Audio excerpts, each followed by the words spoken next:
తెలంగాణ ఏర్పాటును అడుగడుగున అవమానిస్తోందని ఎమ్మెల్యే కడియం శ్రీహరి మండిపడ్డారు. మహిళా బిల్లుకు డీలిమిటేషన్ను లింక్ చేయడం వెనుక రాజకీయ కుట్ర ఉందని ఆరోపించారు. ప్రతి అంశాన్ని రాజకీయ లాభాల కోసమే ఉపయోగించుకుంటున్నారని విమర్శించారు. తెలంగాణ గౌరవాన్ని దెబ్బతీసే వ్యాఖ్యలను సమర్థించడం సరైంది కాదన్నారు. మహిళల హక్కుల పేరుతో వేరే ఎజెండా అమలు చేయాలనే ప్రయత్నమని వ్యాఖ్యానించారు. ప్రజలు ఈ విషయాలను గమనిస్తున్నారని తెలిపారు. కేంద్రం స్పష్టతనివ్వాలని డిమాండ్ చేశారు. తెలంగాణ ప్రయోజనాలను కాపాడాలని పిలుపునిచ్చారు. బతికింది తల్లి చనిపోయింది అంటాడు, దుర్మార్గమైన మాట.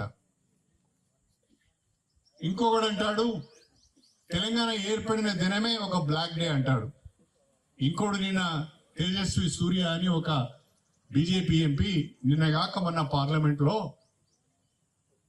భారతదేశాన్ని పాకిస్తాన్ను విడగొట్టినట్టుగా ఆంధ్ర తెలంగాణను విడగొట్టిలనే దుర్మార్గమైన మాట మాట్లాడతాడు, తెలివిలేని మాటలు మాట్లాడతాడు. ఎంత దౌర్భాగ్యం అంటే భారతీయ జనతా పార్టీది అడుగడుగున తెలంగాణ ఏర్పాటు పైన విషయం మక్కుతున్నారు.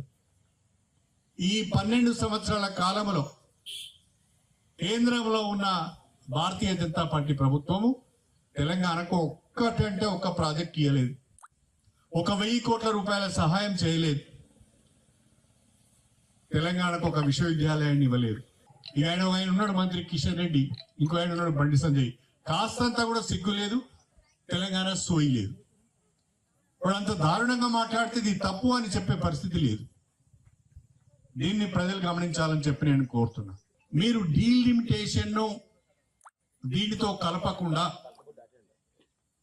మహిళా బిల్లు మాత్రమే తీసుకురండి, 33% రిజర్వేషన్ కల్పించే విధంగా మీరు బిల్లును తీసుకువస్తే మేము ఏకగ్రీవంగా ఆమోదిస్తామని చెప్పడం జరిగింది.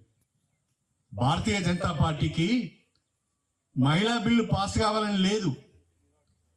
మహిళా బిల్లు పేరుతోని డీలిమిటేషన్ ను పాస్ చేయించుకోవాలి, ఉత్తరాది రాష్ట్రాలలో సీట్లు పెంచుకోవాలి, భారతీయ జనతా పార్టీ బలాన్ని పెంచుకోవాలనే రాజకీయ కుట్ర మాత్రమే తప్ప మహిళా బిల్లు పాస్ కావాలి, వాళ్ళకి 33% రిజర్వేషన్ ఇవ్వాలనేది లేదు.